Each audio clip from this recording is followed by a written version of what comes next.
let me first look at the question and answers. If I is equal to you is equal to I, as we both are manifestation of same Atma, there is no difference between any of us. Is this the reason I feel for someone's situation good or bad? Further, does this explain the concept of quantum physics? Okay, let's not get into quantum physics now. The more aware you are of the scriptural studies and what it offers as Atma being essentially one and the same, you also start appreciating the pain in others. You gain more empathy, compassion, etc. Therefore, you may be able to feel for the other person, right? So, bowing to a guru is in reality bowing to yourself. Realizing this itself should smash ego. Am I right? Yes, you are bowing to the Atma. Actually, if you have reached that stage, then you would be seeing the Atma in Guru and then bowing. So when we see an onion, we don't realize that it's a combination of 5 Mahabhutas, and the same applies to us. Understanding this revelation explains that the onion and the individual are a manifestation of the same Atma. The onion plant, yes. What are the Ashuddhi in Chitta? Chitta Ashuddhi, if you want to know in detail, all the Asuri Sampats, right? Anger, jealousy, all of these comes under Ashuddhi only. And you can study about that in the 16th chapter of the Gita. There's a whole lot of, Asuri Sampat listed there and very useful, right? Arrogance, deceit, all of that comes under Ashuddhi. So will translation of the shlokams be available in the class records? Yes. Yeah. Okay. Now, let me just see if there are any hands raised.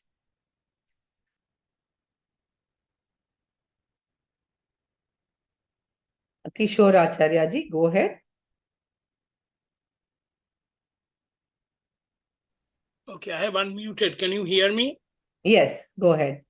Okay, my question is this, that you have explained the study of scriptures and this, but there are some shortcuts to moksha. For example, it is said that if somebody dies in Varanasi, they attain moksha. So how do you explain these shortcuts? Yeah.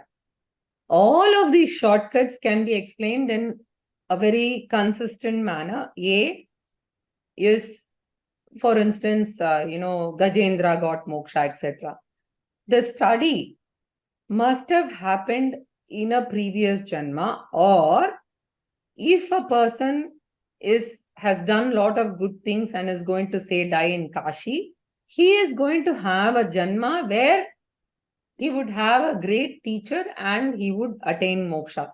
Just by somebody dying in Varanasi or dying in another place is not guaranteeing moksha. The reason why those kind of statements are there is, as Swamiji says, and I think the technical term for this is Arthavada statements. They are just to boost the importance of a particular place or a particular god or a particular loka. But there are no shortcuts in reality. It is self-knowledge and self-knowledge alone that can give moksha. So any of these would mean, oh, okay, he passes away in Kashi, maybe he goes to Shivaloka, and in Shivaloka he spends time, he gets a guru, he goes through self-knowledge, he understands and then gains moksha. Yes. I have another question. This is ahead. regarding that Purnamada Purnamidam. I have this, as you said, the first Upanishad is Ishopanishad. So in the Ishopanishad, there is the Shankaracharya's explanation of this shloka. And there I saw another interpretation is that at the end of during the time of the pralaya, so saying when both of them are combined, then there is no change.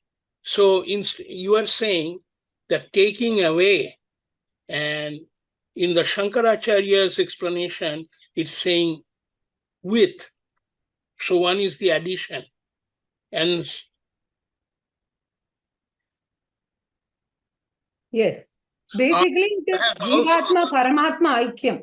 That's all. So I think there are different ways in which you can explain it. So depending on, how you look at it, that's all. I see, because that is the explanation, that is Shankar Acharya's. Bhashyam, yeah. Basically, it's the same thing, right? The pralayam connotation comes, or it can, at the time of pralayam, everything goes back into the Karana Prapancha. So that is the interpretation. So I don't want to confuse everybody in the group here because we haven't got there yet. So we'll come to it later. Okay. All right. Thank you very much. Yeah. I appreciate it. Catriona, please go ahead. Thank you, Mataji. So I have a few questions, and I'm going to try to, if depending on how long it takes the first question to answer, I might not ask the other one. So in the Gospel of Ramakrishna, Bhagavan Ramakrishna says that as soon as we speak about things, there's Dvaita. Advaita no longer exists. So with that, how can we have a discussion of Vedanta without it necessarily being Vedic and not Advaitic? I didn't get the full question. Did you say one should not ask questions? What did you say? I didn't get it. So Ramakrishna, my question was, so in the Gospel of Ramakrishna, he talks about God doesn't have any need to speak to anyone because he's satisfied. God is satisfied in and of himself, and as soon as we speak, Dvaita is there's not samadhi between us and Bhagavan. So at some level, aren't we existing under the presupposition of Dvaita if we're having a conversation about Vedanta and not just... Okay. See, that's what I said. See, some people are more evolved in the journey. So what we are now speaking about scriptural studies and this journey is the one meant for 95% of the spiritual seekers. Now, there may be this rare group which is already, completed the study and therefore silence is sufficient for them and all that. So we shouldn't go with those exceptions, but rather go only with this which addresses humanity, assuming that none of us fall in that category. Okay, thank you, Mataji. And the other really quick question is, in the Yoga Sutras, one of the niyamas is ahimsa, but if self-knowledge is the only way to gain mukti, isn't this distinction of what we eat and don't eat via sattva, raja, and tamas kind of irrelevant because Adi Shankaracharya told us that self-knowledge is the only way to attain mukti, not by what we eat or don't eat. What we eat or don't eat doesn't make an impact on the final knowledge you're saying? Is that what you're saying? Well, that's what I'm asking, because if self-knowledge is the only way we can realize Atman Bodh, isn't making this distinction just a product of human mind that is covered by Maya? Okay. Now, as I said, for self-knowledge, Chitta Shuddhi is very, very important. Otherwise, you will not be able to assimilate the knowledge. And for Chitta Shuddhi, there are a whole lot of things because Shamadhi Shatka Sampatti, if you see, for mind control, for sense control, etc., regulation of food, regulation of speaking, regulation of sleep, then meditation, all of this becomes important. But it is not as rigid as, say, what the Yoga Sutras say, etc. You must remember that Vedanta is a Shastra by itself, right? So they are all required in moderate levels for Chitta Shuddhi. And Chitta Shuddhi is a prerequisite for self-knowledge. Okay, thank you, Mataji. I appreciate it. Those are my questions. Thank you. So, Lata Ramesh, please go ahead. Yeah, Ramji. Can you hear me? Yes, yes. Yeah. I've seen some people saying that, don't take yourself so seriously because, in the planet or a galaxy, in the universe, we are a small particle. But you are saying that, we have to realize that the world is within us. So how do we kind of reconcile both this version? That is your journey. Okay. That is the journey, precisely. It takes a while for us to go through the systematic way. When you go through the study and go through Prasthanatrayam and all these Prakarana Granthas, you get there one day. Okay. So, right? So it takes time to realize that, we are the Brahman. It doesn't takes come. time. It's not that it happens overnight. It can happen in a few people if they've already been prepared. That's what I said, right? Okay. Kishore Acharya ji has finished, so I think I will lower him. Okay. Then Geeta Sadashivam, please go ahead.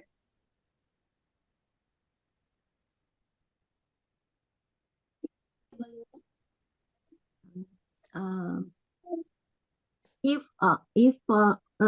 somebody goes through this attainment of moksha or something,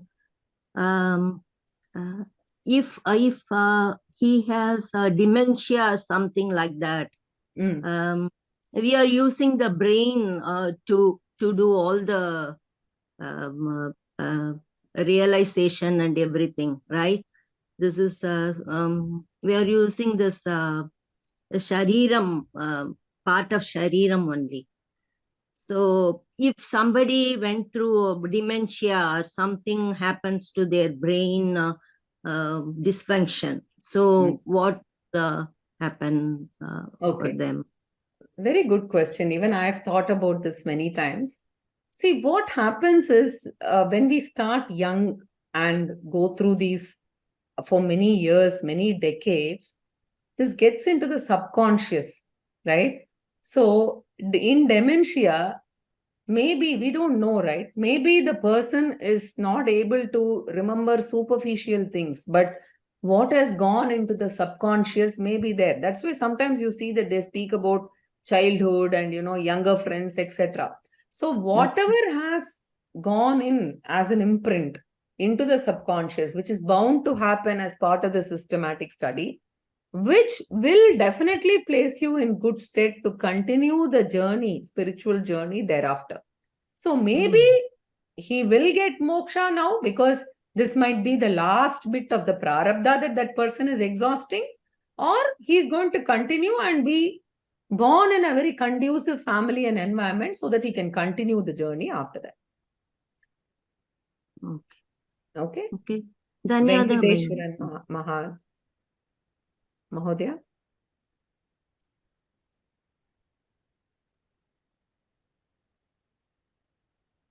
Venkateshwaran ji. Am I audible, madam? Yes, yes, please. This Vivekachudamani, if you see the slokas, is a mixture of chandasas. Yes. It's not only Anushtup, there are so Yes, other. yes. Other That's why I slokas. said that. I told that even in the last class. It is a mixture. There is going to be one or two more also varieties coming, and one doesn't have any chandas also. All that is there. Like a Narayaniya. So I'm just trying to mix so that, at least some tune so that we can all get by heart. That's all. Okay. Let me see if there are any more questions. Yeah. Yes. It is said, give up all pleasures to get the results. Yeah. Give up all pleasures is too much to start with. Reduce pleasures, reduce ragadvesha, right? So that is the one. So this is okay. Yeah, there is another question here. It says, I to be significant to understand the world. Isn't it contradicting the message of the Gita? Please, no, it's not contradicting. If you go through the analysis, you will realize that the Bhashyams and all, it's the same message, right? So somebody called Jyoti wants to ask a question, can't raise my hand. Can you type out the question, please? Okay. What kind of scriptures need to be studied? Is it the study of Veda or the Vedangas? It is Veda Antabhaga or the Upanishads which give us this knowledge, right? Then, is this focused for sannyasis? Is it difficult for a samsarastha, grihastha? No, I would say actually the grihastha has more opportunities to implement what he is learning and derive more practical benefit. At least that is what Swamiji says, and I have also experienced that in my life, right? So can we say that the world you mentioned is the same as Maya or Prakriti? Yes. Oh, I need to unmute Jyoti. 1 second. Okay.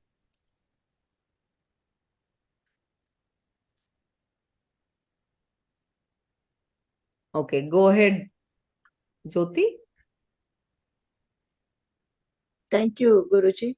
Ah. I think, yeah, there's a problem. I'm not able to raise the hand. I think something's wrong. Okay. My question was that when you were teaching, there was a Sanskrit sloka and side by side the English transliteration, and below was the meaning. Now, is that PDF, the page is going to be uploaded on the... Yes. For us?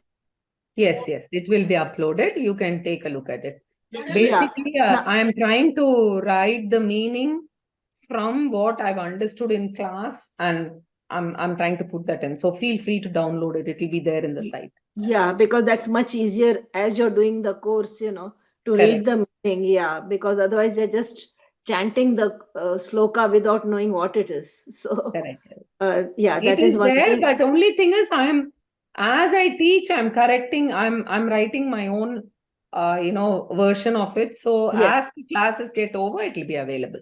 Yes. And other question is that I printed the PDF. Next to the sloka, it says VC and the number. What does that stand for? Okay, one is the running number of the verse, and the one that's there within bracket is the one that is there in the Ramakrishna Mission book. Oh, okay. So that is why. That means there are more than 108 slokas, is this, for Vivekachudamani? Totally, there is 500 and odd. Oh, okay. I got it. Only 108 have been chosen. Oh, okay. That is simple for people like us who cannot fathom the understanding of all 500. No, this Swamiji has actually suggested that we should do only this. So at least to start with, that is why. So this is coming from the Ramakrishna Mission book, is it? That other serial number is coming from there, yes. Okay, so what is the title of that book then? May I know? It is Vivekachudamani, that's all. Oh, Ramakrishna Mission. okay. Thank you very much, madam, because I just came to know 2 days ago that you're teaching the course, so I missed the first class. Yeah, so, please catch up. You should be able to do it. Yes. Krishna Prasad ji, go ahead. Thank you, madam. Dhanyavada. Krishna Prasad. No? Yeah, go ahead, Krishna Prasad ji. Namaste, Bhagini. Namaste. You used one of the a technical term called Anvaya Vyatireka. I heard it in verse 8. Does that mean cause and effect? Anvaya Vyatireka means it will tell you do this, it will happen like this. If you don't do this, it will happen like this. So for and against, both in the same statement, it will be represented. You don't have to worry about it. It's okay. Okay, just curious actually. Yeah. So, and my next question is, you beautifully explained the two approaches, Anya sadhanas like Bhakti, Karma Yoga, all that, and then Atma Jnana.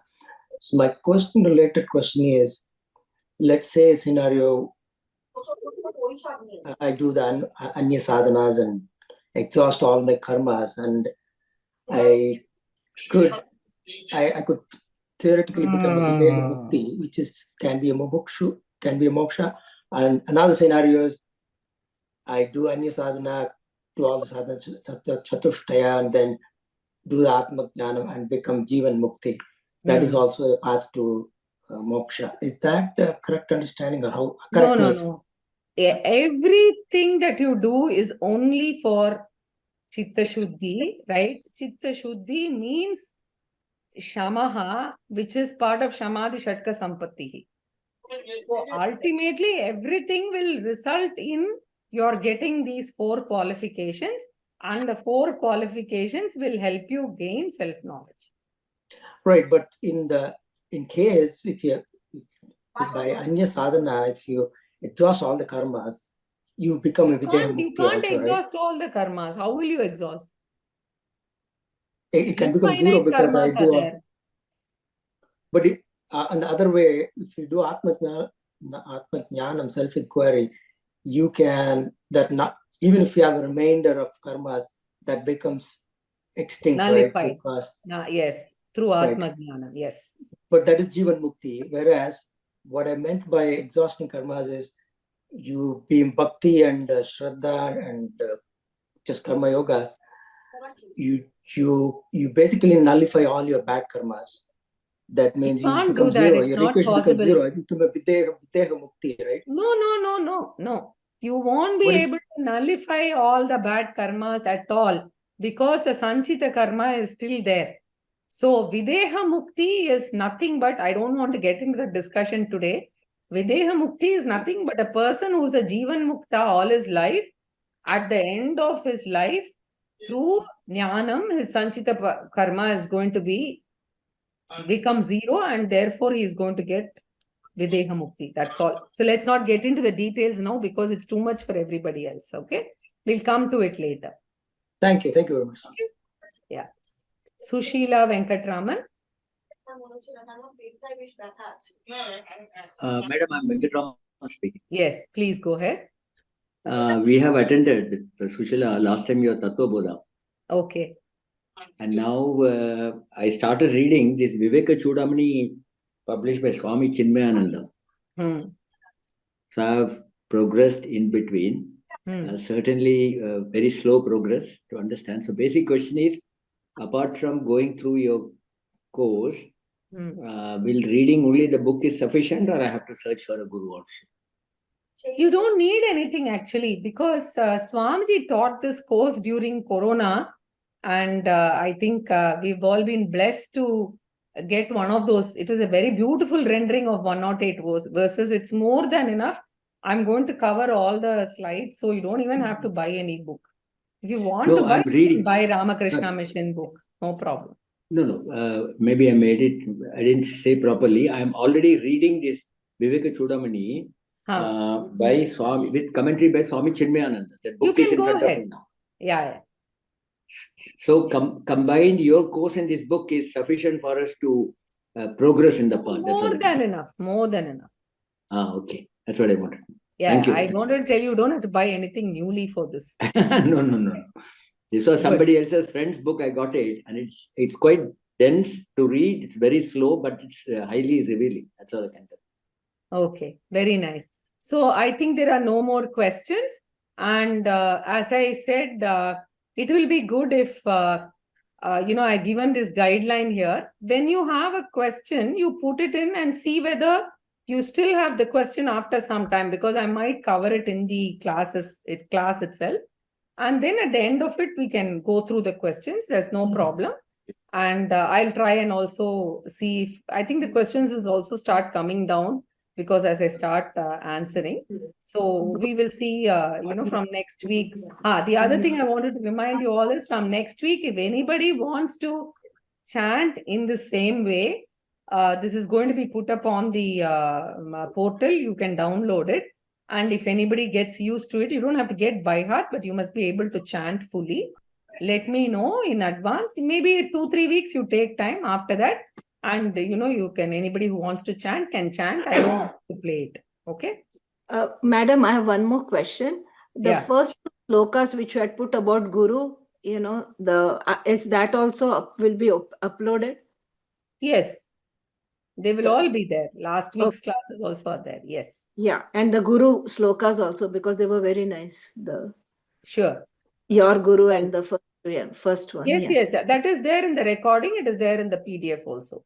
Oh, Yes. yeah, PDF. Okay, okay. Thank you, Sure. madam. Okay. So, Dhanyavadaha. We will meet next week, same time. Very hello. எனக்கு முந்தி ஒரு